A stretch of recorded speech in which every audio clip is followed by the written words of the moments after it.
وما أرسلنا من قبلك إلا رجالا نوحي إليهم فاسألوا أهل الذكر إن كنتم لا تعلمون. بسم الله الرحمن الرحيم. السلام عليكم ورحمة الله وبركاته. الحمد لله حمدا يوافي نعمه ويكافي مزيده كما ينبغي لجلاله وعظيم سلطانه.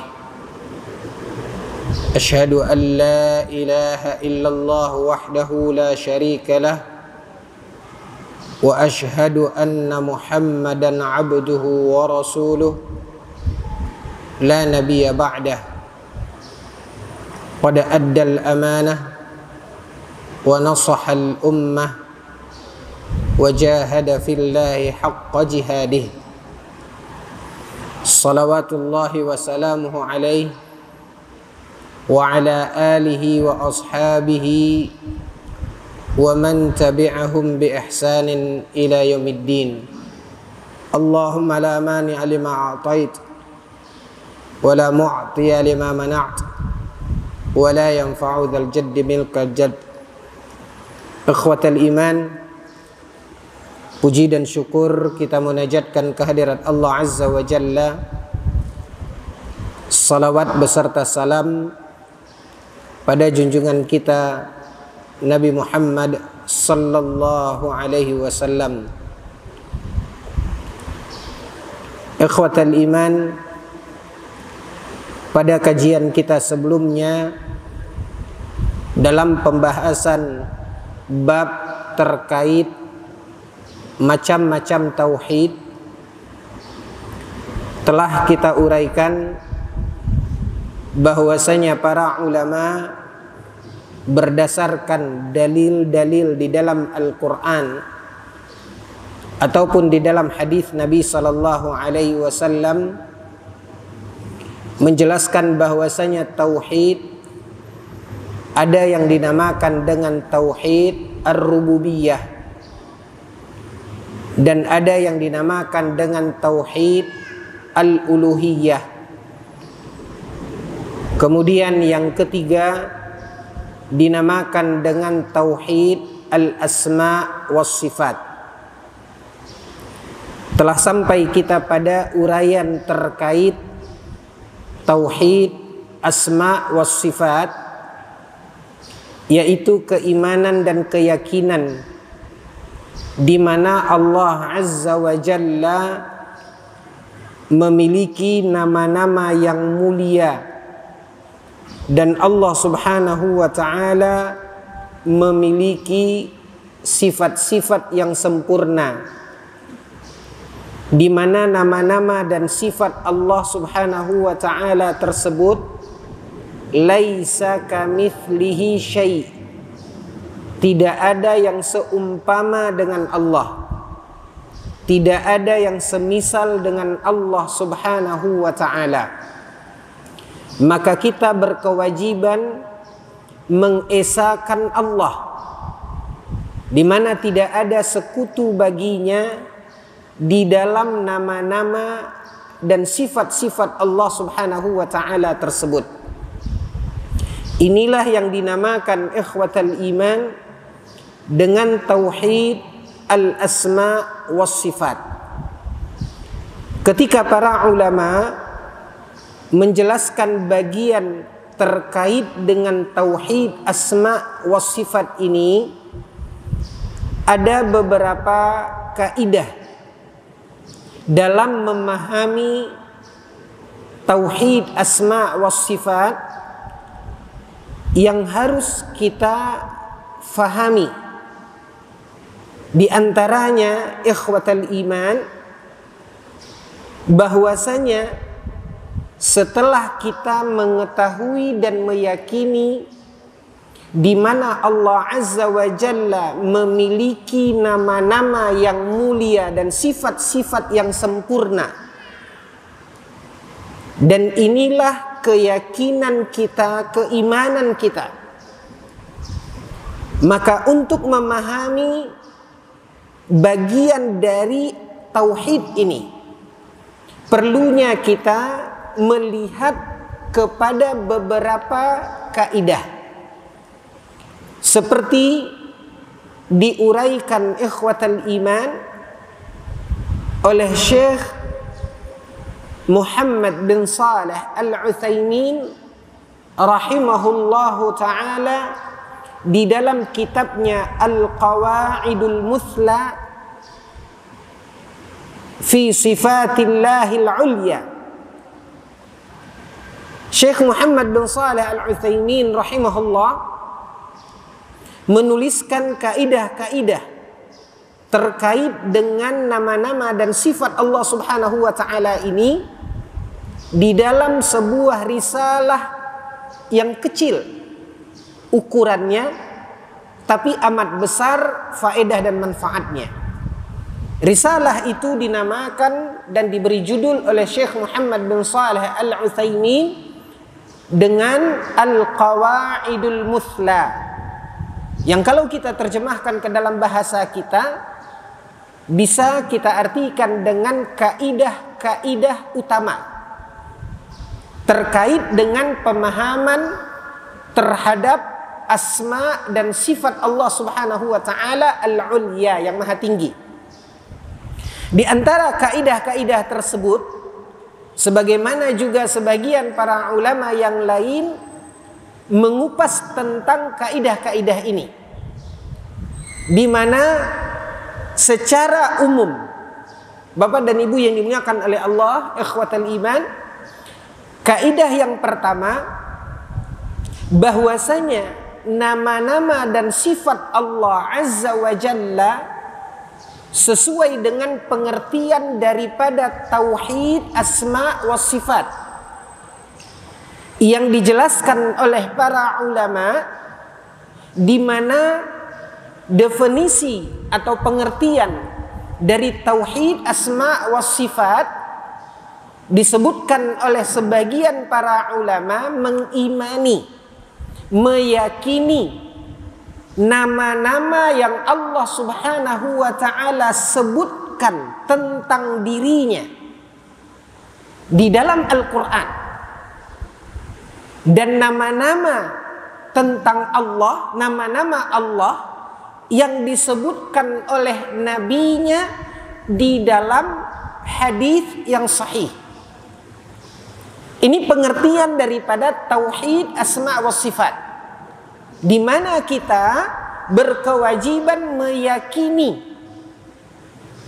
nama-nama Allah dan sifat-sifat Allah seperti apa yang disebutkan oleh Allah di dalam Al-Quran dan seperti yang disebutkan oleh Nabi di dalam hadis.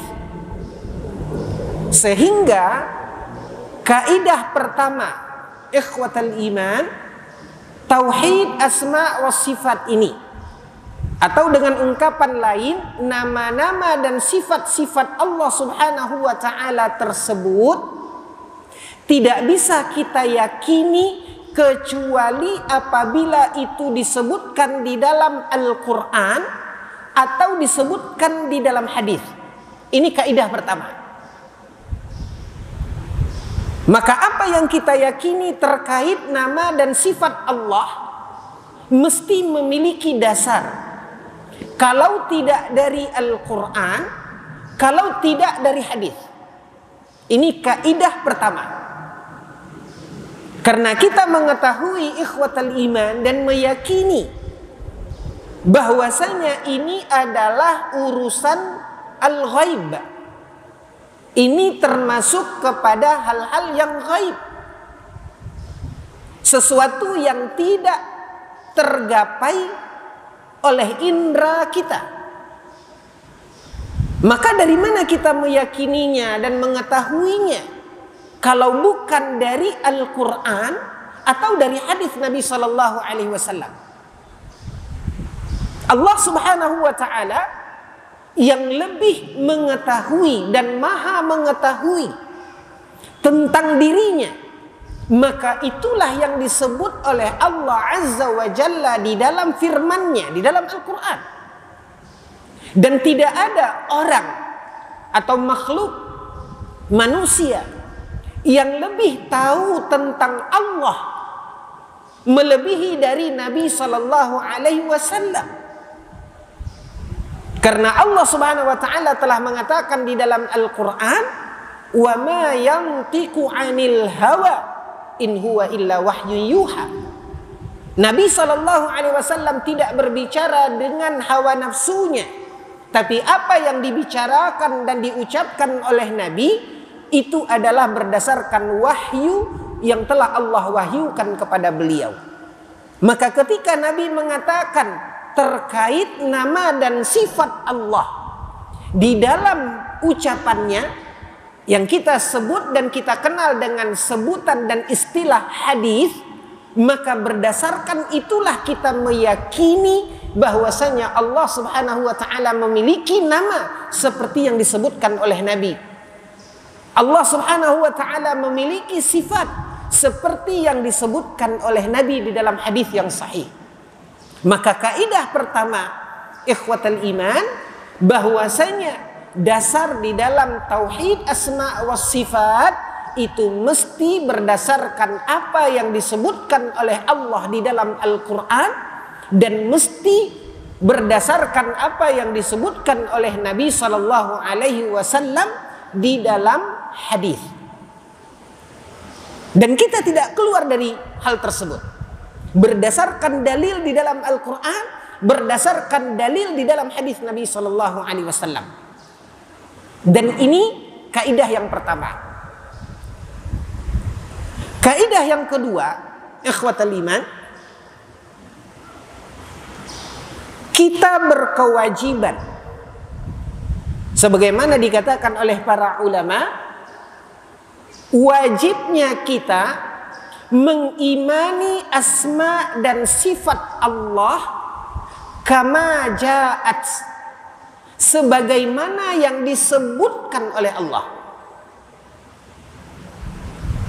sebagaimana yang disebutkan oleh Nabi.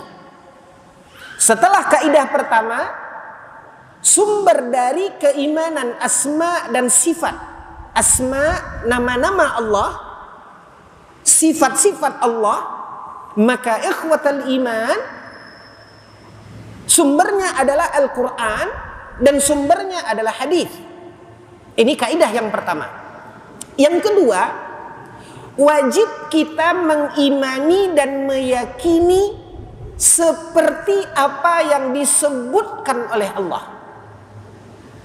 Bagaimana Allah Subhanahu wa taala menyebutkan tentang dirinya, wajib kita mengimani kama ja'at, sebagaimana Allah sebutkan.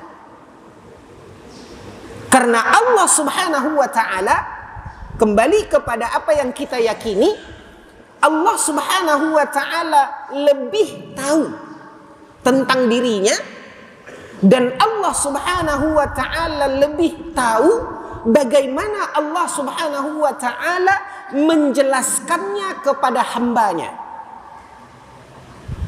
Makanya apa yang disebutkan oleh Allah di dalam Al-Quran terkait nama dan sifat Allah tidak boleh kita takwil, tidak boleh kita alihkan sebutan yang lain berbeda dengan yang disebut oleh Allah.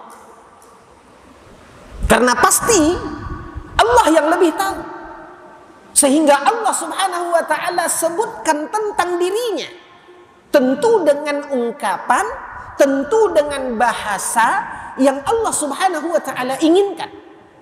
Maka ikhwatal iman, apapun yang disebut oleh Allah Subhanahu wa taala di dalam Al-Qur'an tentang dirinya, tentang namanya, tentang sifatnya, maka imani seperti apa yang disebutkan oleh Allah, tanpa kita berusaha untuk mentakwil, tanpa kita berusaha untuk mencari mungkin maksudnya ini. Allah Subhanahu wa taala sebutkan. Begitu juga ikhwatal iman, dasar yang tadi kita katakan bahwasanya sumbernya adalah Al-Quran dan hadis. Maka Rasulullah sallallahu alaihi wasallam orang yang Allah berikan wahyu kepada beliau, beliau berusaha menjelaskan itu dengan ungkapan, dengan bahasa yang beliau lebih tahu tentang Allah, dan beliau lebih tahu tentang bagaimana menjelaskan hal itu kepada umatnya. Sehingga ikhwatal iman, inilah kaidah yang kedua yang dikatakan oleh para ulama, kewajiban kita mengimani nama-nama dan sifat Allah Subhanahu wa taala kama ja'at, sebagaimana Allah sebutkan. Sebagaimana Allah sebutkan, imani apa yang disebutkan oleh Allah, dan sebagaimana yang disebutkan oleh Nabi, apa yang disebutkan oleh Nabi, imani. Seperti apa Nabi SAW menjelaskannya, seperti apa Allah Subhanahu wa taala mengungkapkannya. Karena ikhwatal iman, berdasarkan kaidah yang kedua ini, maka tidak boleh, masuk kita kepada kaidah yang ketiga, tidak boleh kita mentakwil. Mentakwil artinya menafsirkan. Tidak boleh kita mentashbih, mengumpamakan. Dan tidak boleh kita at-ta'til, menafikan. Mentashbih, mengumpamakan. Tidak boleh. Dan tidak boleh kita menta'til. Karena kita takut nanti menyerupai. Dengan kita mengatakan, memisalkan. Lalu kemudian kita menolaknya. Ini tidak boleh. Sumbernya adalah Al-Quran. Sumbernya adalah hadis.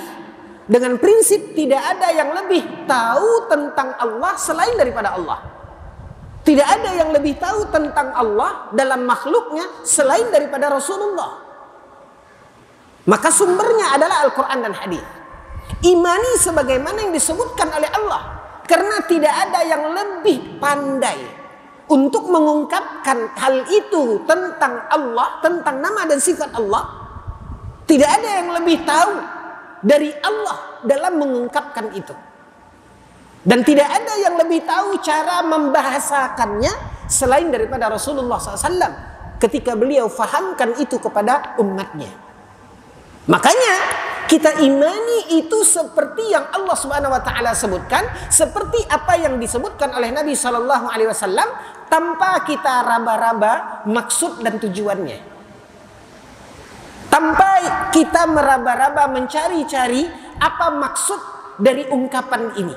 Karena tidak ada yang lebih memahami maksud dari sebuah perkataan, dari sebuah ucapan, kecuali yang mengatakan dan mengucapkannya.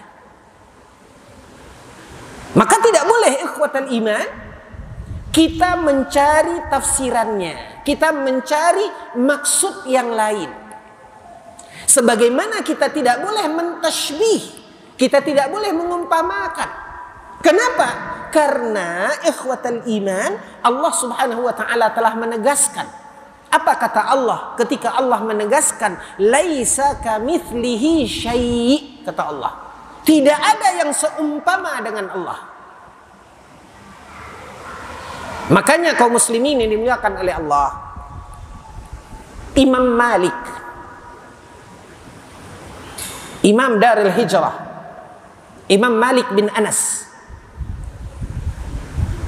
ketika beliau menjelaskan masalah ini, beliau mengatakan al-istiwa'u ma'lum. Ketika beliau menjelaskan firman Allah Azza wa Jalla, ketika Allah berfirman di dalam Al-Quran, Ar-Rahmanu 'alal 'arsyistawa. Allah berfirman, dan ini ungkapan Allah. Allah mengatakan Ar-Rahmanu 'alal 'arsyistawa, di mana Allah yang Maha Pengasih. Dan ini adalah salah satu nama Allah, Ar-Rahman, yang sekaligus ini menunjuk menyebutkan bahwasanya Allah Subhanahu wa taala memiliki sifat rahmah. Apa kata Allah? Yang Maha Pengasih yaitu Allah istawa 'alal 'arsy. Istawa itu artinya bersemayam. 'Alal 'arsy. Di mana Allah Subhanahu wa taala bersemayam? Di atas arsy. Siapa yang mengatakan Allah bersemayam di arsy? Allah dalam Al-Quran. Maka ikhwatal iman, apa kata Imam Malik? Al-istiwa'u ma'lum. Dalam ungkapan semayam, kita tahu bersemayam. Dalam bahasa kita bersemayam, dalam bahasa Arab istawa. Allah mengungkapkan dengan bahasa dan ungkapan itu. Kembali lihat kepada kaidah yang kedua tadi. Imani seperti apa yang Allah ungkapkan. Jauhkan dari kepikiran kita untuk berusaha mentafsirkan atau mentakwilkan dengan makna yang lain. Jauhkan di kepala kita mengumpamakan Allah dengan yang lain. Seperti ketika kita mengatakan bersemayam, seperti bersemayamnya para raja di atas singgasana. Jauhkan ini. Kenapa? At-tashbih laisa kamitslihi syai'. Makanya ini kaidah yang ketiga. Nah, sebagian kaum mukminin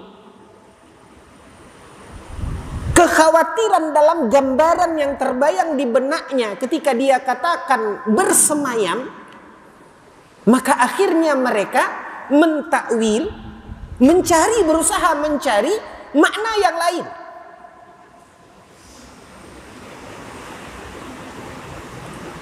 Sehingga mereka pun akhirnya terjerumus sebagiannya kepada apa? Oh, jangan katakan Allah bersemayam. Kenapa? Berarti kita mengumpamakan Allah dengan makhluk. Jadi bagaimana? Apakah Allah bersemayam? Tidak.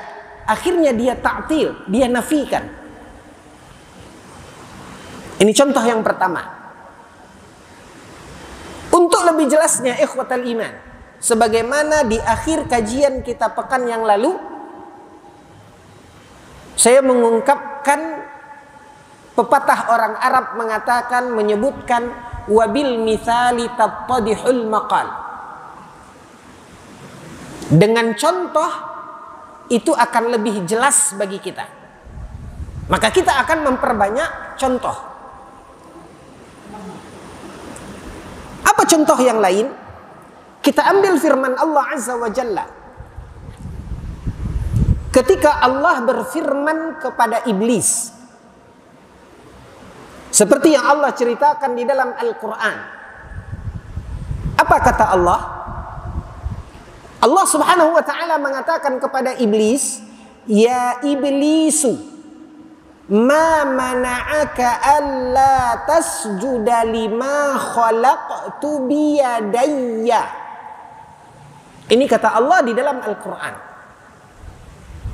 Yang kalau kita terjemahkan ikhwatal iman, Allah menghimbau iblis dan Allah mengatakan, wahai iblis, setelah Allah Subhanahu wa taala perintahkan sujud kepada Adam, fasajadal malaikatu kulluhum ajma'in. Allah ceritakan, maka para malaikat sujud semuanya. Dalam surah Al-Baqarah Allah Subhanahu wa taala menyebutkan illa iblis aba wastakbar. Kecuali iblis, dia tidak mau sujud. Dia enggan, dia sombong. Nah, inilah yang ditanya oleh Allah kepada iblis. Apa kata Allah? Ya iblisu, ma mana'aka alla tasjuda lima khalaqtu biyadayya. Apa kata Allah? Allah mengatakan, wahai iblis, apa yang menghambatmu? Apa yang menghalangimu untuk sujud lima khalaqtu biyadayya, Apa yang menghalangimu untuk sujud kepada apa khalaqtu yang aku ciptakan, kata Allah, biyadayya. Biyadayya, kata Allah Subhanahu wa taala di dalam Al-Qur'an, dan ini ungkapan Allah. Apa artinya? Kaum muslimin yang dimuliakan oleh Allah, biyadayya, bi artinya dengan. Allah ciptakan Nabi Adam, lalu Allah suruh malaikat dan iblis untuk sujud kepada Adam. Maka para malaikat sujud, iblis tidak. Ini yang ditanya oleh Allah. Apa yang menghalangimu untuk sujud kepada apa yang aku ciptakan? Dengan apa Allah Subhanahu wa taala menciptakan Nabi Adam? Allah mengatakan lima khalaqtu biyadayya, dengan apa yang aku ciptakan dengan kedua tanganku. Allah mengatakan demikian. Karena kata-kata yadun, kaum muslimin yang dimuliakan oleh Allah, dalam bahasa Arab itu artinya tangan. Lah apakah Allah Subhanahu wa taala punya tangan? Mari lihat kembali ke kaidah tadi, ikhwatal iman. Allah Subhanahu wa taala mengatakan Allah ciptakan Nabi Adam biyadayya, kata Allah, dengan kedua tanganku, kata Allah. Siapa yang mengatakan Allah Subhanahu wa taala menciptakan Nabi Adam dengan kedua tangannya? Allah. Maka kaum muslimin ini dimuliakan oleh Allah, kita masih di kaidah yang ketiga. Fahami seperti apa yang Allah sebutkan. Makanya dikatakan oleh Imam Malik, al-istiwa'u ma'lum. Ketika Allah mengatakan istawa, itu mafhum, sesuatu yang bisa kita fahami. Ketika Allah katakan tangan, itu adalah sesuatu yang kita fahami. Tapi jangan tasbih. Itu langkahnya. Jangan kita mengumpamakan, oh kalau begitu Allah Subhanahu wa taala punya tangan, langsung kita membayangkan tangan kita. Tidak boleh. Ini tasbih. Makanya Imam Malik mengatakan, ikhwatal iman, apapun yang diungkapkan oleh Allah dan Rasulnya, maka kita wajib mengimaninya. Apa yang Allah ungkapkan, wal imanu bihi wajib, kata Imam Malik, dan mengimani apa yang diungkapkan oleh Allah adalah kewajiban. Apa yang diungkapkan oleh Allah, apa yang diungkapkan oleh Nabi, wajib kita mengimaninya. Wal imanu bihi wajib, wal kaifu majhul. Ini disebutkan oleh Imam Malik. Kita wajib mengimani ketika Allah katakan Allah bersemayam. Imani. Kenapa kita mengimaninya? Karena itu yang disebutkan oleh Allah. Ketika Allah Subhanahu wa taala mengatakan Allah ciptakan Nabi Adam dengan kedua tangan Allah, wajib kita mengimaninya. Kenapa? Karena itu yang diungkapkan oleh Allah. Tidak boleh kita mencari takwilan, tafsiran. Sehingga sebagian orang ikhwatal iman menafsirkan kata-kata firman Allah, khalaqtu biyadayya, aku ciptakan dengan kedua tanganku. Oh, jangan artikan tangan. Sebagian orang mengatakan jangan artikan tangan. Itu maksudnya adalah kekuasaan. Makanya ada tafsiran, ada takwilan. Sebagian kaum muslimin mengatakan itu artinya bukan tangan, tapi artinya al-qudrah. Ikhwatal iman, seolah-olah kita mengatakan kita yang lebih faham dengan ungkapan Allah. Kalau memang ikhwatal iman arti yadai yang Allah katakan dalam ayat itu bermakna qudrah, ada dua bantahan. Ada dua bantahan. Bantahan yang pertama, apa berat bagi Allah kalau memang maknanya qudrah? Apa berat bagi Allah untuk menggantikan kata-kata yad itu dengan qudrah? Ini bantahan yang pertama. Apa sulit bagi Allah, berat bagi Allah? Kalau memang itu maksudnya, seperti apa yang kita katakan, seperti apa yang Anda sebutkan, apa berat bagi Allah untuk mengatakan, ya iblis, ma mana'aka alla tasjuda lima khalaqtu bi qudrati? Dan tidak ada satu qiraah pun, baik itu qiraah sab'ah, baik itu qiraah asyarah, tidak ada satu qiraah pun dengan lafaz itu. Semuanya dengan lafaz yad, seperti yang disebutkan oleh Allah Subhanahu wa taala. Lalu apa beratnya bagi Allah kalau memang itu maksudnya? Ini bantahan yang pertama. Bantahan yang kedua, ikhwatal iman. Di dalam ungkapan yad ini yang berarti tangan, Allah menggunakan kata musanna. Kalau antum pernah belajar bahasa Arab, antum akan faham bahwasanya kata benda itu ada mufrad, ada musanna, ada jamak.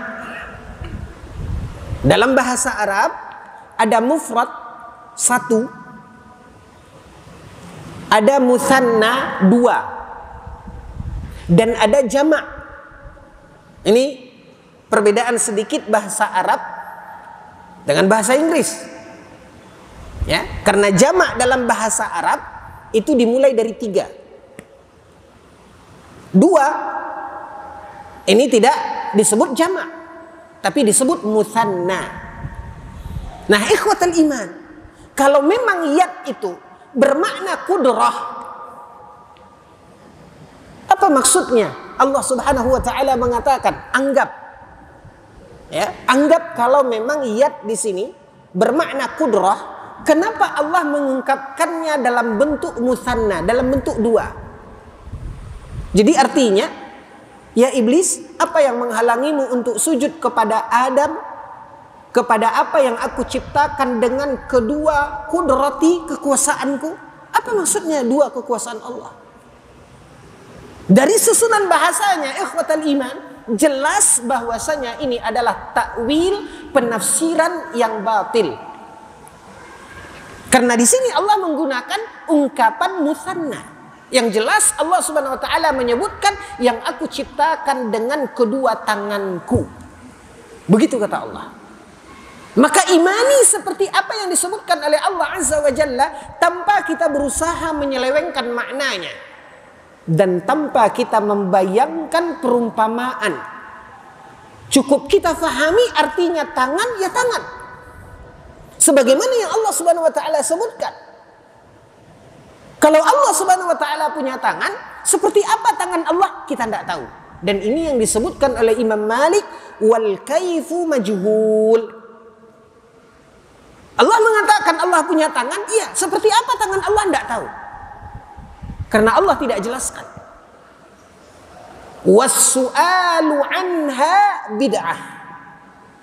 Dan menanyakan bagaimana tangannya Allah. Jadi kalau Allah punya tangan, bagaimana tangan Allah? Seperti apa tangan Allah? Kembali lagi, ikhwatal iman, kaidah pertama. Jangan kita melebar dari apa yang disebutkan di dalam Al-Quran dan hadis. Imani seperti apa yang Allah sebutkan. Imani sebagaimana yang disebutkan oleh Nabi.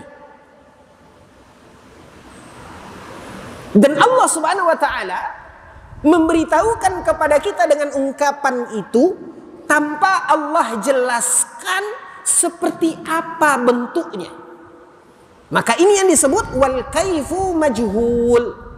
Bentuknya kita tidak tahu. Was-su'alu anha bid'ah. Mempertanyakan tentang bagaimana itu adalah bid'ah, itu tidak boleh. Nah, ini kaum muslimin yang dimuliakan oleh Allah. 2 contoh yang ada di dalam Al-Quran. Sehingga yakini seperti apa yang Allah Subhanahu wa taala sebutkan. Jangan berusaha kita mencari perumpamaan, Karena apapun yang kita bayangkan pada nama dan sifat Allah Azza wa Jalla, maka itu adalah tashbih. Berarti kita mengumpamakan. Padahal Allah Subhanahu wa taala telah menegaskan dan ini sesuatu yang baku. Apa kata Allah? Laisa kamitslihi syai'. Tidak ada yang seumpama dengan Allah. Jadi kalau Allah Subhanahu wa taala sebutkan, ya sudah imani. Apa yang disebutkan oleh Allah? Allah punya tangan. Allah bersemayam, imani. Seperti apa? Bagaimana Allah bersemayam? Bagaimana tangan Allah? Diam. Karena Allah tidak menjelaskan. Was-su'alu anha bid'ah. Dan tidak boleh menanyakan itu. Karena kaum muslimin yang dimuliakan oleh Allah, selagi kita membayangkan apa yang kita bayangkan ketika disebut oleh Allah Azza wa Jalla, lalu kita bayangkan sesuatu yang kita bayangkan dengan akal kita yang terbatas, maka akan menjerumuskan kita kepada tashbih, akan menjerumuskan kita kepada mengumpamakan.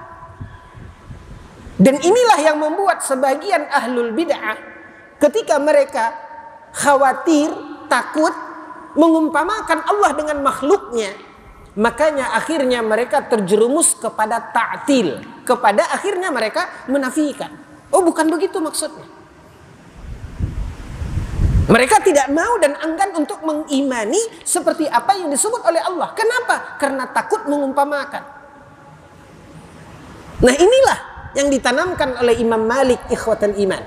Al-istiwa'u ma'lum wal imanu bihi wajib wal kaifu majhul was-su'alu anha bid'ah. Jenjang yang diajarkan oleh Imam Malik agar kita berdiri tegak di atas keimanan yang wajib kita imani. Apapun yang disebutkan oleh Allah Azza wa Jalla, kita tahu maknanya, maka kita wajib mengimaninya. Walaupun kita tidak tahu bagaimana hakikatnya, seperti apa, kita tidak tahu. Dan jangan kita pertanyakan. Karena ketika kita menanyakan itu berarti kita terjerumus kepada bid'ah.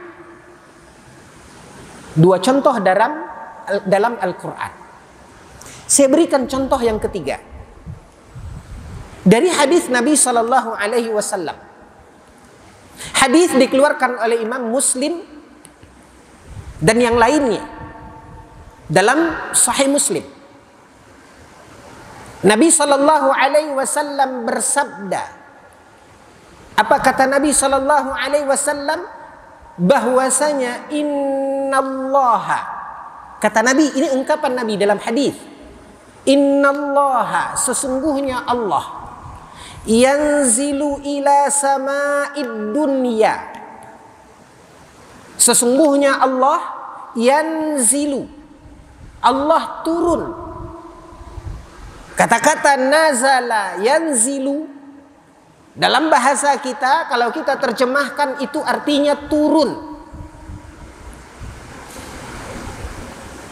Innallaha yanzilu ila sama'id dunya. Sesungguhnya Allah Subhanahu wa taala turun ke langit dunia.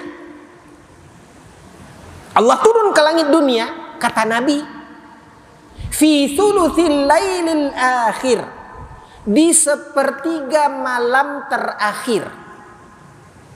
Ini hadis terkait tentang keutamaan qiyam di sepertiga malam terakhir. Lalu ada lanjutan hadisnya terkait tentang bahwasanya waktu ini adalah waktu mustajab. Maka Allah Subhanahu wa taala ketika itu mengatakan, fahal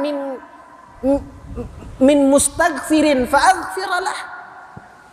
Kata Allah ketika Allah turun ke langit dunia itu, Allah mengatakan, mana orang-orang yang beristighfar, mana orang-orang yang meminta ampun, niscaya akan aku ampunkan, kata Allah. Hadis ini kaum muslimin yang dimuliakan oleh Allah, ini terkait keutamaan qiyam, beribadah sepertiga malam terakhir. Nah, di sini Nabi SAW mengatakan Allah turun ke langit dunia. Kembali kepada kaidah tadi, kaum muslimin yang dimuliakan oleh Allah. Allah mengatakan Allah turun. Dan di dalam ungkapan bahasa manapun, jelas kata-kata turun itu dari atas ke bawah. Dan inilah yang mendasari seperti yang Allah Subhanahu wa taala katakan bahwasanya Ar-Rahmanu 'alal 'arsy istawa. Allah bersemayam. Di mana Allah bersemayam? Di arsy. Makanya dikatakan kaum muslimin yang dimuliakan oleh Allah, maknanya di sini Allah mengatakan Allah bersemayam, Allah di atas. Dan ini yang disebut oleh Allah di dalam Al-Quran dalam beberapa ayat. Tsumma stawa ila sama. Allah Subhanahu wa taala bersemayam di langit. Di dalam hadis Nabi sallallahu alaihi wasallam ketika bertanya kepada seorang budak wanita, apa kata Nabi? Aina Allah? Nabi bertanya kepada wanita itu. Wanita itu mengatakan Allah fis sama. Man ana? Kata Nabi, siapa aku? Apa kata wanita tersebut? Anta Rasulullah. Begitu Nabi mendengar jawabannya, apa kata Nabi kepada para sahabatnya? A'tikha fa innaha mu'minah. Merdekakan dia karena sesungguhnya dia adalah seorang wanita mukminah. Dia ini adalah orang yang beriman. Artinya disetujui oleh Nabi jawabannya. Maka Allah fis sama, Allah di langit. Dan inilah yang dikatakan oleh Nabi SAW dalam hadis Muslim ini, bahwasanya Allah turun ke langit dunia sepertiga malam terakhir. Allah turun ke langit dunia sepertiga malam terakhir. Artinya Allah turun. Nah, ini yang diungkapkan oleh Allah yang wajib kita imani. Bagaimana turunnya? Diam. Allah tidak jelaskan kaifiyahnya. Kalau Allah turun ke langit dunia sepertiga malam terakhir, bukankah sepertiga malam terakhir di dunia ini berpindah-pindah? Mulai orang dengan bahasa istihza, dengan bahasa ngenyek, dengan bahasa menghina kaum muslimin yang dimuliakan oleh Allah. Padahal siapa yang mengatakan Allah turun? Allah. Imani seperti apa yang Allah katakan. Tahukah kita bagaimana turunnya Allah? Lalu bagaimana pergantian waktu itu? Kalau di sini sepertiga malam terakhir, setelah itu bergeser, lalu kapan naiknya? Banyak sekali ikhwatal iman, sanggahan-sanggahan orang yang sesungguhnya yang mereka sanggah itu adalah yang mengatakan. Siapa yang mengatakan Allah turun? Adalah Allah. Imani saja. Itulah kewajiban kita. Dan di sini ikhwatal iman, baru 3 kaidah yang harus kita fahami, dan terutama sekali adalah fahami apa yang disebutkan oleh Imam Malik dalam bab asma wa sifat ini. Masih ada kaidah-kaidah yang lain yang tidak kalah pentingnya ikhwatal iman, yang mendasari keyakinan dan keimanan kita sehingga kita tidak mentakwil, sehingga kita tidak mentaktil. Namun waktu juga yang membatasi kita cukupkan pada kesempatan ini. Pada 3 kaidah ini insyaallah ta'ala, jika Allah subhanahu wa ta'ala memberikan taufik kepada kita, kita lanjutkan pada kesempatan yang akan datang. Wa sallallahu ala nabiyina Muhammad wa ala alihi wa sahbihi wasallim. Subhanakallahumma bihamdika asyhadu an la ilaha illa anta astaghfiruka wa atubu ilaik. Wassalamu alaikum warahmatullahi wabarakatuh.